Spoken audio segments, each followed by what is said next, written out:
So tonight was all about delaying the inevitable, and then when you go 2-0 down, you think, well, the inevitable is here. Aye, I mean, I just don't. I've no words to describe.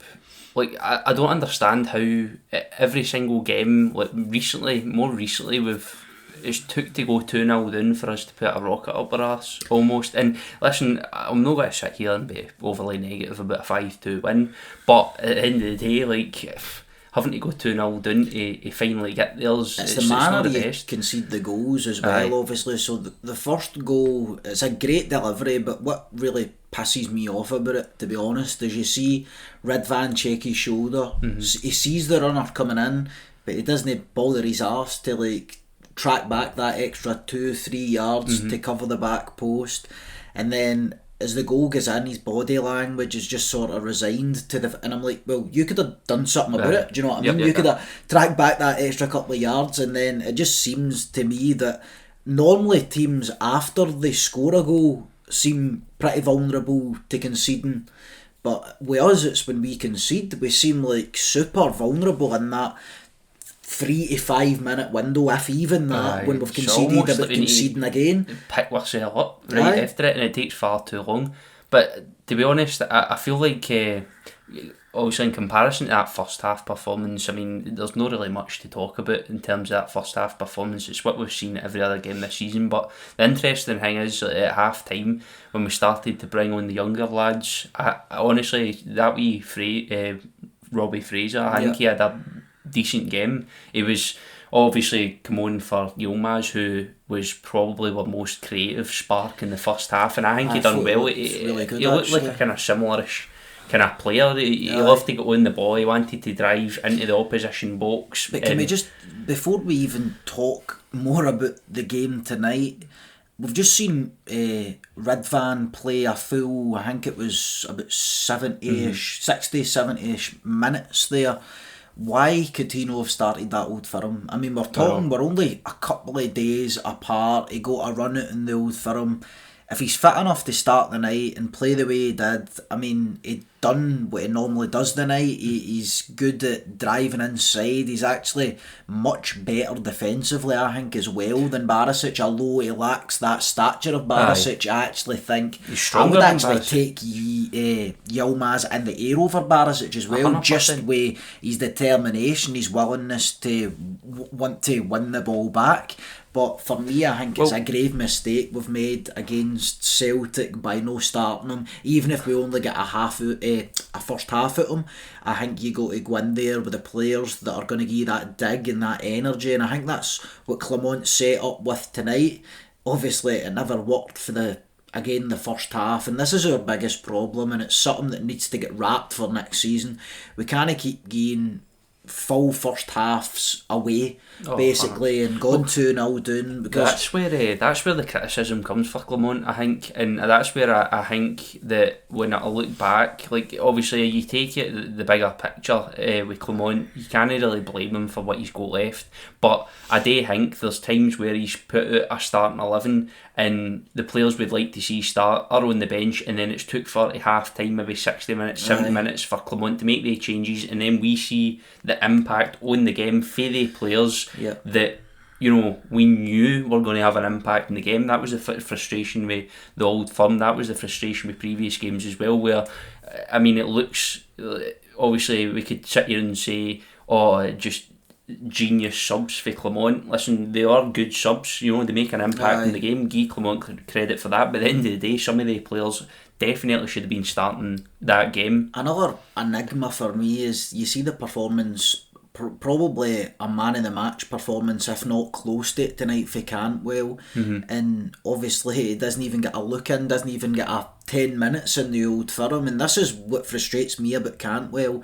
And look, the league's all but done. Obviously it wasn't wrapped up mathematically, but Cantwell comes out the night and again shows the sort of level that he can, and the sort of quality he's capable of. But it's been too many times in the big games and the high pressure moments he's no showed up. So again, if he's going to be a Rangers player for me, the sort of performance that you get from him tonight, at least in spells, is what we need off of him consistently. I mean, obviously the goal's an absolute fluke. He's trying to cross it in and scored probably goal of the season. It's still, even if he doesn't score that, it's what a ball it still is. You know exactly. what I mean? It's literally right on top of the keeper. Where we've got Dessers, who incredibly physical, who can get in the end of that as well. That's what might happen if you actually try and dribble a ball into the box instead of just sort of dinking it in and hoping somebody gets on it. But again, Big Dessers, I thought as well, looked a bit more lively tonight. You can see his all-round play is starting to improve. Unfortunately, it's going to be a little too late. But again, he's actually looking more threatening for headers.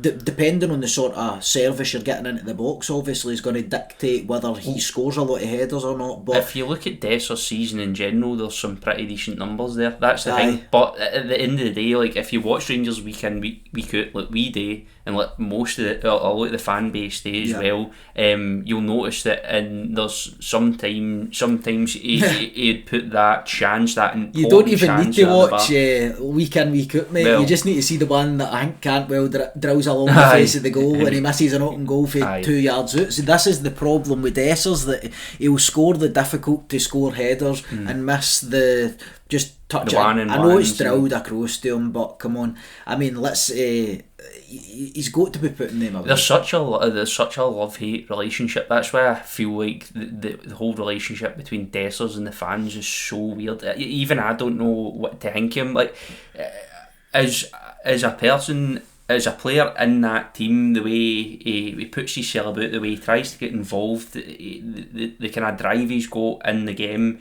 like, I love that about him, and I love the goals he's got so far. But again, almost all of that goes out the window when that chance gets missed. That one chance that we need him to score, that he didn't score. And I've said to you many times, like, see, even if he had a fraction of the better ability in terms of finishing, he'd probably completely obliterate, with the service he's got, the top goal scoring record. And again, with Dessers, similar to Cantwell, is Dessers, if he bangs in 20 to 30 goals a season, he's going to be a relative success, right? But the thing that's going to make the difference in terms of whether Rangers fans see him as a true success, in the same way Cantwell, because we know if Dessers can score on nights like tonight, and Cantwell can play well and show his capabilities as a playmaker in nights like the night, there'll be a relative success. You'll say, there's a decent player in there, there's some ability in there, but the brutal truth is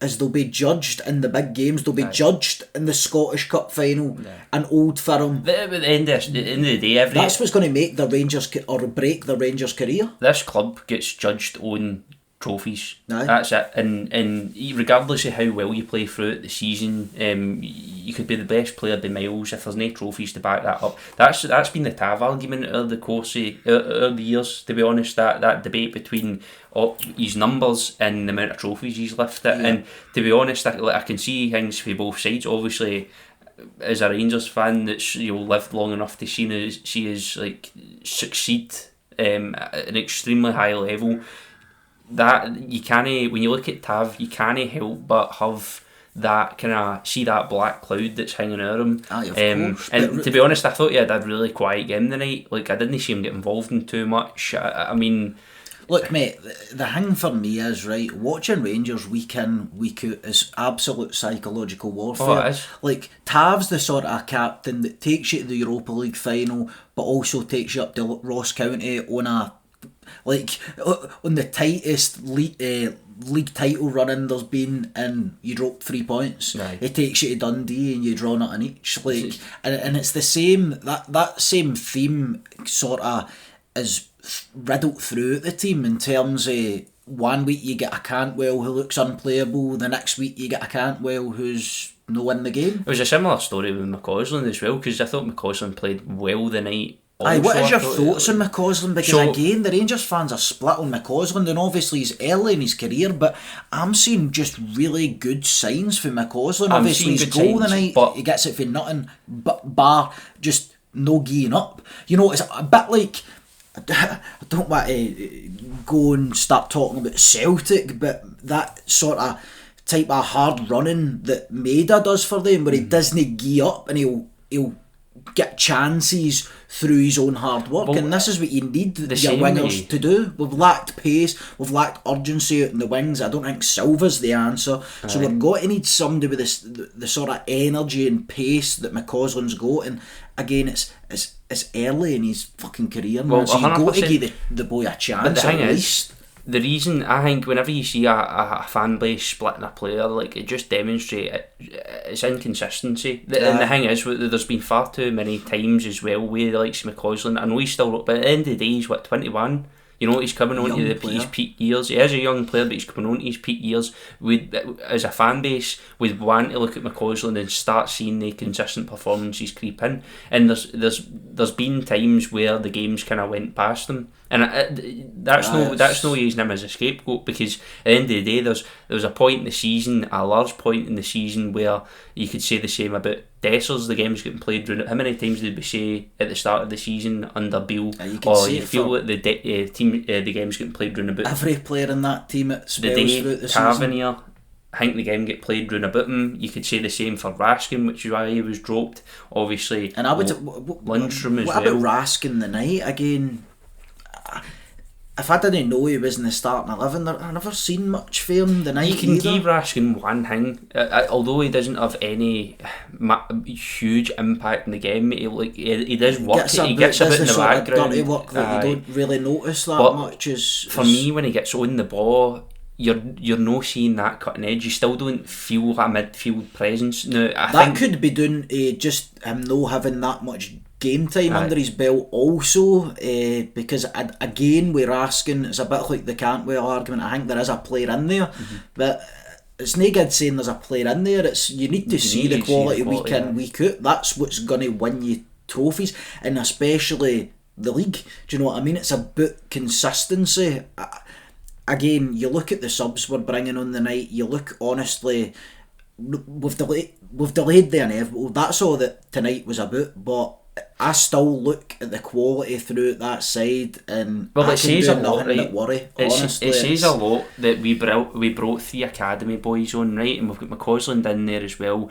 And I'm looking at that team and thinking to myself, I don't see any.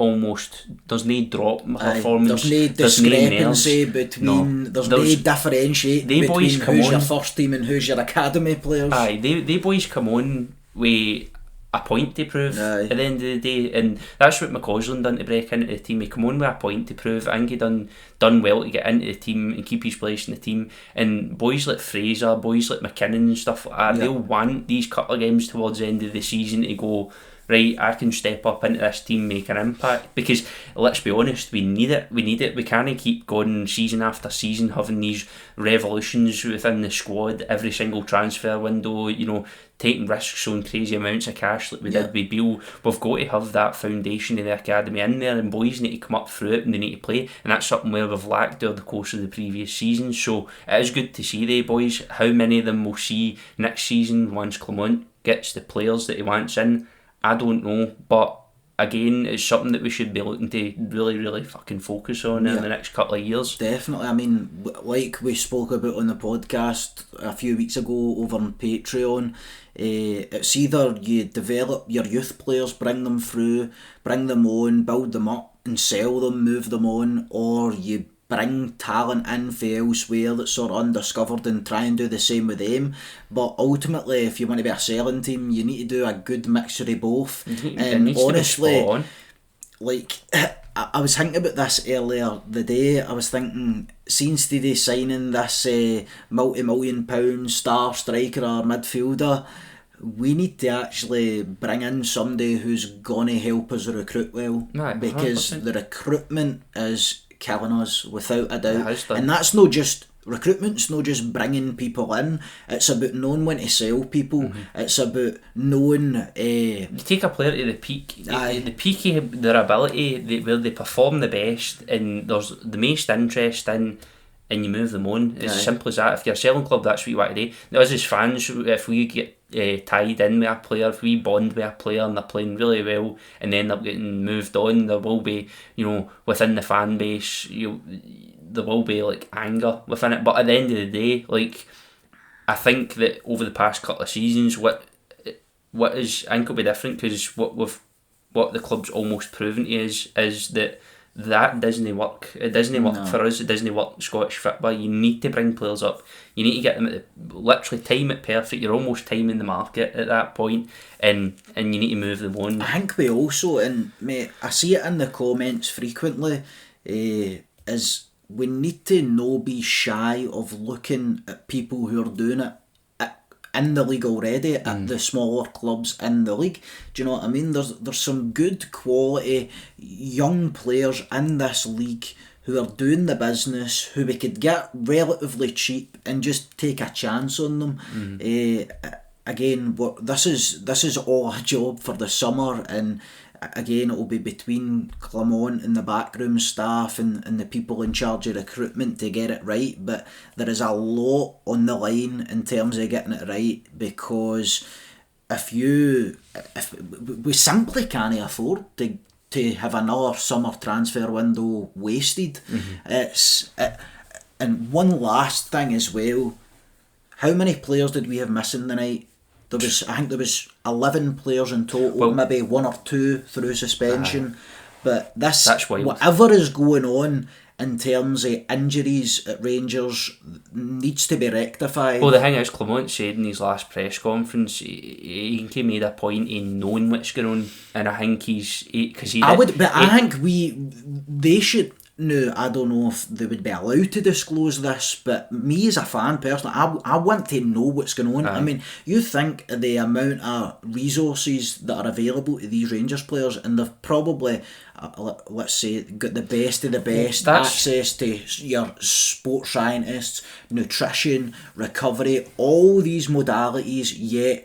I mean, it's game after game after game. People are getting injured. People who are getting brought back are getting re-injured. Well, that kind of forces the theory, because at the start of the season we brought back a medical team that the fans were really confident in, and towards the end of this season, the way it's went, it kind of almost ignites the question of, like, how many of these players are actually injured? You know what I mean? With the way the season's going, the pressure that's been put on the players, quite rightly, by fans, the way the things have panned out, like how many of these players are actually injured, how many of them are feeling the pressure. But that's just a theory. I don't buy into that at all, man. And if that is the case, then anybody who's, I wouldn't necessarily say faking an injury, but making more of an injury than is there to be made, should never fucking play for us anyway, and they're not the right players. So that means the more likely one is essentially we've got a medical team, or the way we're doing things within the club. We're bringing folk in on loan halfway through the season who are playing 3 games and 6 months injured. Aye. There's something's no right there, and again, it's just another thing to add to the bullet points and the list of things that need to be rectified during the summer, and there really is no room for error. Aye. So 5-2 win. That second half performance, can't really grumble at that. I'll let you jump into the comments, let us know what you thought about the game, let us know what you thought about this video and our opinions on it as well. Remember, the Blue Sea Patreon is available. The link to that is down in the description if you want to go and check that out. It's next to our socials. Remember to like and subscribe, and we'll see you next time.